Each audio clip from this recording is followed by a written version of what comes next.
Olá pessoal, tudo bem? Aqui é Samuel Possebon, editor da Teletime, e a gente está de volta com mais um Boletim Teletime, o nosso podcast diário com as principais notícias do mercado de telecomunicações. Hoje trazendo o que foi destaque nessa quinta-feira, dia 31 de agosto de 2023. Como sempre, começando o nosso podcast, agradecendo ao nosso patrocinador ConnectWay, uma empresa que há mais de 20 anos distribui equipamentos e soluções, qual não seria possível esse nosso podcast diário. Muito obrigado mais uma vez. Vamos começar com o nosso principal notícia do dia, né? E já contextualizando o que a gente pode esperar para essa sexta-feira, dia 1º, tá? É um dia em que a Anatel deve, pelo menos, iniciar o julgamento do acordo entre o Init e a Vivo, um acordo considerado aí extremamente importante para o futuro do uso da faixa de 700 MHz no Brasil, para a possibilidade de entrada de um novo player no mercado, que seria o Init, para o futuro das operadoras móveis regionais, das operadoras competitivas, que ambicionam ter acesso a esse espectro que a Winit hoje está disponibilizando, só que para um acordo com a Vivo. A Winit fechou um acordo de compartilhamento industrial do espectro, e por esse acordo a Vivo vai ter a prerrogativa aí de utilizar metade desse espectro da Winit, em mais de 1.100 cidades que estão definidas ali no acordo, e também vão compartilhar infraestrutura de torres em mais de 3,5 mil cidades. Então, é um acordo muito extenso, que tem sido discutido há um ano pela Anatel. É um acordo que tem implicações concorrenciais bastante relevantes para o mercado, implicações competitivas bastante relevantes para o mercado, e que hoje está envolto a um mar de opiniões jurídicas, posições contundentes, pareceres cada vez mais duros. A gente viu nas últimas semanas o aumento da temperatura, com a apresentação de pareceres de juristas renomados, como o Floriano Marques, como ontem o ex-ministro do Supremo, Marco Aurélio de Mello, que também apresentou um parecer. Todos esses pareceres sendo produzidos por encomenda das partes que são interessadas no assunto, especificamente as empresas competitivas que estão contrárias a essa operação, as empresas de infraestrutura que também são contrárias a essa operação. E, claro que do lado da Winit e da Vivo também existe uma argumentação bastante consistente, no sentido de que a Winit precisa desse grande cliente para poder viabilizar a sua operação. Também apresentou pareceres de juristas renovados, como o Carlos Ari Sundfeld, como o Gustavo Benenboim e outros juristas. Enfim, o assunto está fervendo na Anatel durante essas 2 últimas semanas, desde que se tentou fazer a primeira sessão de julgamento há 2 semanas atrás. É só o tema que domina os gabinetes da agência, articulações de todos os lados, apresentação de argumentos, apresentação desses pareceres, enfim, a vida dos conselheiros está sendo fácil. E aí surgiu essa semana um elemento importante dentro desse contexto, e é essa que é a notícia que a gente traz aqui, que foi uma manifestação que a Anatel fez junto ao CAD. O CAD, lembrando, também analisa esse caso da Winit com a Vivo, também está analisando essa operação de compartilhamento de infraestrutura. E aí a Anatel se manifestou ao CAD, trazendo alguns argumentos que são bem interessantes e o que não deixa de ser surpreendente, muito alinhado com as teses das pequenas prestadoras de banda larga, as empresas PPPs, que são as empresas competitivas que estão justamente pleiteando junto à Anatel, que barre, ou pelo menos que imponha condições severas a esse acordo da Winit com a Vivo. Basicamente, o que o CAD fez foi encaminhar à Anatel uma série de questionamentos, né, e a Anatel teve que responder em cima desses questionamentos. E para nossa surpresa, os questionamentos do CAD foram bastante objetivos e as respostas da Anatel foram também bastante enfáticas em algumas questões competitivas que podem estar permeando o debate que acontece dentro da agência e que deve vir à tona aí nessa sexta-feira. Que tipo de perguntas que o CAD fez? Por exemplo, o CAD colocou para a Anatel uma afirmação que a Winit fez na defesa do seu processo, em que ela, citando um estudo elaborado pela Qualcomm, diz que nenhuma prestadora de pequeno porte vai conseguir viabilizar a sua operação móvel em cidades com mais de 100 mil habitantes. A Anatel refuta essa tese, diz que uma coisa não tem nada a ver com a outra, a quantidade de habitantes numa cidade não tem relação direta com a viabilidade ou não, com o fato daquela cidade ser VPL positivo ou não. Aí a Anatel, de 5G, botou limitações para a entrada das operadoras de caráter nacional na faixa de 700 MHz, dando prioridade para as operadoras regionais, que é justamente a tese que está sendo colocada até para apontar fraude na licitação, né, porque, no final das contas, a Vivo está tendo acesso a uma faixa de espectro que estava restrita a operadores novos entrantes e operadores competitivos, pelo menos num primeiro momento do leilão. A Anatel também diz que essa faixa de 700 MHz é uma faixa extremamente importante para as operadoras competitivas. A Anatel explica que elas precisam, apesar de não ser impossível entrar em operação sem a faixa de 700 MHz, para viabilizar economicamente, é necessário que elas tenham acesso a uma faixa de frequência baixa, né, e aí o 700 MHz seria a alternativa disponível.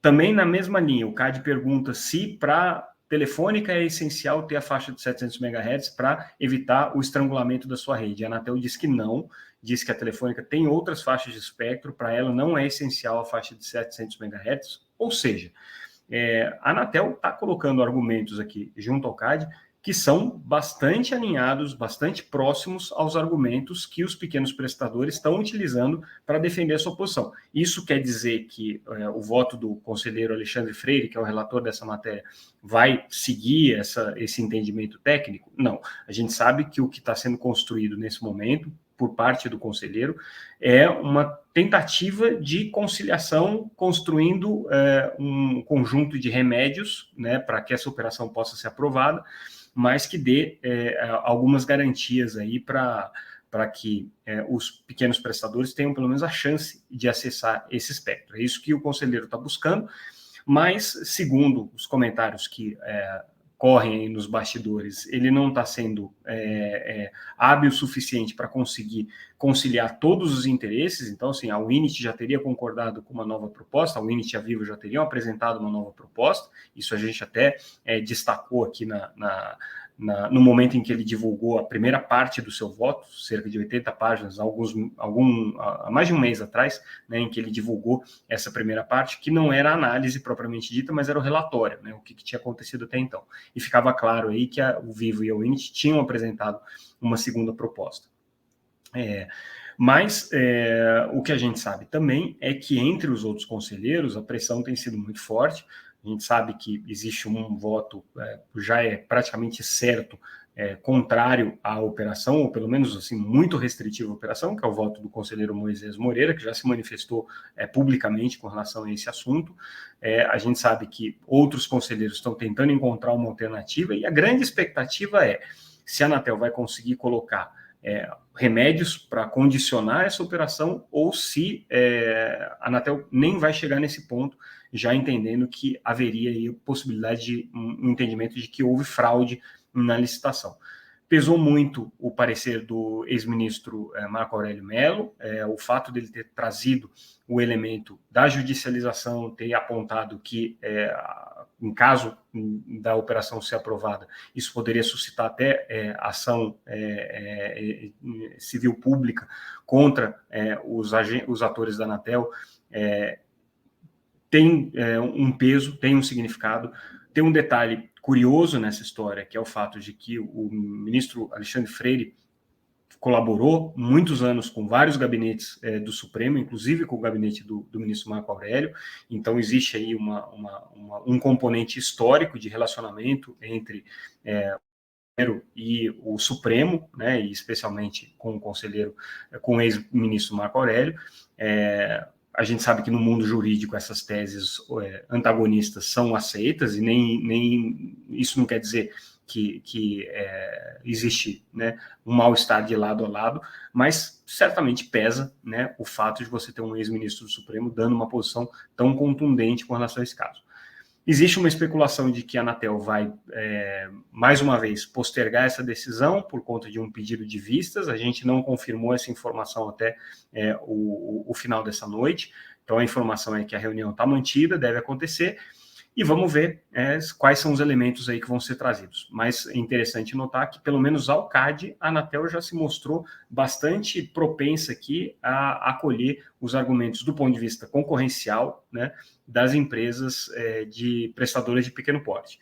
Resta saber se os outros elementos que estão colocados aí nesse processo, notadamente, né, o impacto que uma proibição do acordo entre a Winit e a Vivo pode ter no mercado de uma maneira geral, inclusive com a possibilidade da Winit devolver a outorga. Resta saber se esse argumento vai pesar mais. Tem muita coisa em jogo aqui. Outra notícia interessante que a gente destaca nessa quinta-feira foi a criação pelo Ministério de Relações Exteriores, pelo Itamaraty, pelo governo, né, de uma maneira geral, de um grupo interministerial para tratar de assuntos relacionados ao CDE. A gente sabe que o governo Lula não tem muito interesse de fazer com que o Brasil entre na OCDE, apesar dessa ter sido uma bandeira aí desde o governo Temer, passando pelo governo Bolsonaro, de tentar fazer com que o Brasil ingresse nesse grupo de países aqui em desenvolvimento, desenvolvidos e em desenvolvimento. Então, o governo Lula tem uma posição meio reticente, mas criou esse grupo de trabalho justamente para subsidiar o governo com informações sobre como que deve ser o relacionamento com a OCDE e, mais do que isso, né, de que maneira que o governo pode atuar com relação aos estudos da OCDE, aos indicadores que são apontados, a aderência entre esses estudos, esses indicadores e as recomendações da OCDE e as políticas que são implementadas no Brasil. Enfim, é praticamente um grupo para dizer, olha, estamos ouvindo o que a OCDE diz, o que isso significa para o Brasil e qual que é a nossa...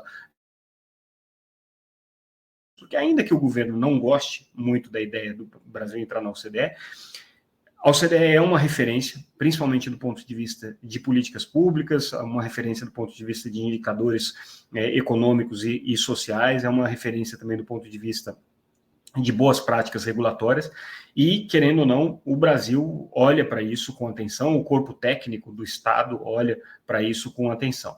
Então, é importante ter esse grupo. Agora, o ponto que a gente destaca é que o Ministério das Comunicações e a Secretaria de Comunicação do Governo não participam desse grupo. Tem 16 ministérios ali, praticamente metade da esplanada participam desse grupo interministerial, mas deixaram a área de comunicação, de uma maneira geral, de fora. E por que isso é curioso?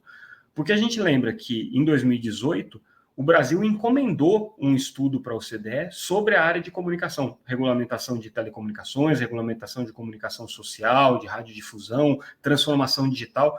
Foi um estudo amplo que tomou mais de um ano de trabalho aí dos técnicos brasileiros. A OCDE elaborou 2 relatórios muito importantes, são citados em vários momentos políticas públicas que estão sendo elaboradas pelo governo desde então. Custou dinheiro, né? O Brasil investiu dinheiro, o Ministério das Comunicações investiu dinheiro nesses relatórios, e no final das contas, as duas áreas aí que têm atuado de maneira bastante ativa, né, nesse acompanhamento dos indicadores da OCDE, ficaram de fora desse grupo. É um dado curioso aí, né, que pode mostrar apesar de que o Ministério de Ciência e Tecnologia participa, e a gente lembra que no governo Temer esse assunto era tratado pelo Ministério de Ciência e Tecnologia, né, porque envolvia aí como o Ministério das Comunicações era parte do MCTI, né, mas hoje não é mais, né, então assim, você tem, inclusive que estava lá naquela ocasião, boa parte dele está hoje ou no Ministério das Comunicações, ou na Anatel, ou na NPD, enfim, né. Conselheiro Arthur Coimbra, por exemplo, que na ocasião era diretor do MCTI, foi um dos articuladores aí desses estudos, né, a atual diretora da NPD, Autoridade Nacional de Proteção de Dados, a Miriam Wimmer, também participou desses estudos, o Maximiliano Martinhão participou desses estudos também, hoje secretário de Telecomunicações, enfim, teve muita gente envolvida aí nesse trabalho da OCDE, que ainda é referência. E, curiosamente, o Brasil criou esse grupo interministerial e deixou fora a área de comunicação. Outra notícia que a gente traz é com relação às perspectivas aí de evolução da segregação de redes da Desktop, né? A empresa já tinha sinalizado que isso poderia acontecer. A Desktop é uma das operadoras de pequeno porte aí, listadas em bolsa, que já disse que tem interesse de segregar a sua rede de infraestrutura e ficar só com a parte de clientes, outro ator. E aí hoje, numa análise que foi feita pelo BTG Pactual, a empresa reforça, né, essa possibilidade de fazer essa segregação, e os recursos oriundos dessa segregação, segundo a empresa, seriam utilizados aí não só para distribuição de dividendos, mas também para consolidação com outras empresas de internet. Então, dentro da estratégia de consolidação da Desktop, uma das formas de financiar isso viria através da venda da infraestrutura. Essa é uma das perspectivas aqui trazidas por esse estudo que foi apontado aqui pelo BTG Pactual. Outra notícia que a gente traz importante é que no último dia 30, as três maiores operadoras de telecomunicações da Argentina, Claro, a Personal e a Movistar. A Claro é a mesma Claro do Brasil, a Movistar é a Vivo, né, a Telefônica, e a Personal, que é uma operadora específica do mercado argentino, soltaram uma carta conjunta, uma manifestação conjunta, contrárias às regras que o governo da Argentina estabeleceu para o edital de 5G. Elas dizem que o governo argentino, né, dada a situação econômica do país e toda a incerteza que envolve a Argentina, estabeleceu um preço irreal pelas frequências que estão sendo vendidas. Lá está girando em torno aí de 350 milhões de dólares cada bloco de 100 MHz que está sendo licitado. Dizem que o governo argentino deveria observar o exemplo brasileiro, que é o melhor exemplo de licitação do 5G. Criticam muito a possibilidade, a reserva que já foi feita de 100 MHz para a Arsat, que é uma estatal argentina de prestação de serviços de satélite, e a possibilidade de que ela venha a ter, inclusive, mais espectro em decorrência do edital de licitação. Então, eles pedem para que o governo reveja as regras do edital. A licitação está prevista para acontecer em novembro, né? Reveja as regras do edital, sob o risco aí de que não haja interesse das operadoras de telecomunicações no leilão de 5G na Argentina, o que é pouco provável, porque ninguém vai ficar de fora, mas certamente, se participarem, vão participar sob protestos aí. Então, as operadoras da Argentina bastante incomodadas com a forma como o governo daquele país está fazendo a licitação para as frequências de 5G, especialmente 3,5 GHz. Hoje também foi dia de divulgação de resultados da Anatel com relação aos diferentes serviços, então o desempenho das modalidades de ações no mês de julho. Destaque aqui na banda larga fixa especificamente. Apesar de na corrida do ano os pequenos provedores estarem com um pouquinho mais de vantagem em relação aos grandes operadores, em termos de vendas, né, acumuladas aí no período, mas estão muito próximos, tá?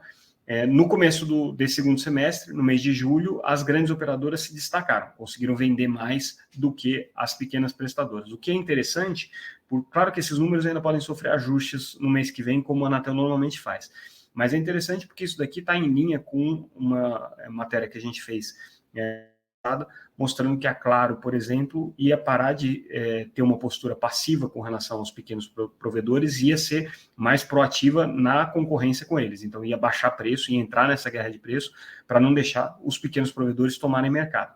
E isso parece que está começando a acontecer agora em julho. Se você olhar os números, tanto a Claro quanto a Vivo foram mais agressivas do que as empresas que tipicamente são agressivas no mercado de banda larga, considerando os players regionais, que é a Aloha e a Brisanet, que costumam ser as mais agressivas aí na tomada de mercado. Então, mostra aí uma tendência. Do ponto de vista do que está acontecendo das tecnologias, a fibra, obviamente, né, tem ganho mais espaço, o mercado acaba retraindo um pouco por conta da perda da base legada em cobre. E aí o destaque negativo aqui é a Oi, que não está conseguindo crescer nem em banda larga como um todo, né? E nem mesmo na banda larga com fibra, que tinha sido aí a grande aposta da empresa, né? E ela está tendo meses subsequentes de uma pequena retração na base de fibra. A gente sabe que a Oi está com muita dificuldade de fazer investimento nesse momento, né? o máximo que pode esses investimentos também para não ficar com uma deficiência de caixa, mas de qualquer maneira aqui a empresa não está conseguindo acompanhar o passo das outras operadoras, como é o caso da Claro e da Vivo e das regionais, que estão aí um pouco mais agressivas, né? Se a gente olhar o mercado como um todo, né, o que tem acontecido aí no segmento de banda larga é um crescimento nesse ano, né? A gente já tem aí no acumulado do ano mais ou menos 1,5 milhão de novos contratos, né? Desses novos contratos aqui, a maior parte deles de fibra, né? E só em fibra foram 2,3 milhões, perde um pouco pelos acessos legados, por isso que na soma dá 1,5 milhão só de crescimento. Então esse tem sido o crescimento do mercado de banda larga fixa até esse momento. Falando do mercado de banda larga móvel, o que está acontecendo aqui, um pequeno crescimento agora no mês de julho, e aí o destaque que a gente traz é o 5G, né? Como é de se esperar, né? É o segmento que hoje cresce mais. Em relação ao mês de junho, o crescimento foi de 11%, né? Com uma adição aí de quase 1,3 milhão de assinantes. E hoje o 5G está chegando à casa de 12,6 milhões de clientes no Brasil. Claro, tem sido a operadora que mais cresce, então no mês de julho aqui cresceu 500 mil de assinantes com 5G, seguida pela Vivo com 380 e pela TIM com 360 no mês de julho, lembrando isso. E aí, no cômputo total, a Claro lidera o mercado com 5,1 milhões de linhas de 5G, a Vivo com 4,7 e a TIM com 2,8 milhões. Esse é o balanço aqui da banda larga. TV por assinatura, perda de base, como já está acontecendo recorrentemente, um ritmo bastante acelerado, tá? Em comparação com um ano, a perda de base é de 13%, no caso especificamente no mês de julho foi 1,4%, o mercado está com em torno de 11 milhões de assinantes, só que a gente tem que lembrar aqui um dado que foi trazido durante o PayTV Forum, um evento que a gente organizou semana passada, de que já uma parte considerável das perdas que a TV por assinatura tradicional está sofrendo tem sido compensadas com o crescimento do mercado de TV por assinatura por streaming. A própria Claro, por exemplo, hoje praticamente só vende TV por assinatura de serviços de telecomunicações, portanto não é reportado para a Anatel. Então existe aí um descasamento entre essa queda no número que a Anatel registra e o que de fato está acontecendo aqui no mercado de TV por assinatura. Telefonia fixa também teve queda, como era de se esperar, né? Uma queda aí no número anualizado de 5,7% e no mês de 0,6%, chegando aí ao final de julho com 26 milhões de linhas de telefonia fixa, como a gente vem acompanhando. E com isso, pessoal, a gente encerra o nosso boletim de hoje. Ficamos por aqui mais uma vez. Amanhã a gente volta com mais um Boletim Teletime, nosso podcast diário com as principais notícias do mercado. Aliás, amanhã não, segunda-feira. A gente volta com as notícias mais importantes do mercado de telecomunicações. Ficamos por aqui. Se houver algum fato que justifique a gente fazer uma edição extra no final de semana, podem contar com isso. Com essa questão da Winit, é bem provável que a gente tenha que fazer uma edição extraordinária. Mas fiquem ligados aí no nosso canal no YouTube, fiquem ligados nas nossas redes sociais, sempre como @TeletimeNews, e também convido a todos a entrarem no site www.teletime.com.br e conferir tudo que a gente analisou aqui na íntegra, gratuitamente. Ficamos por aqui, pessoal. Até amanhã. Obrigado.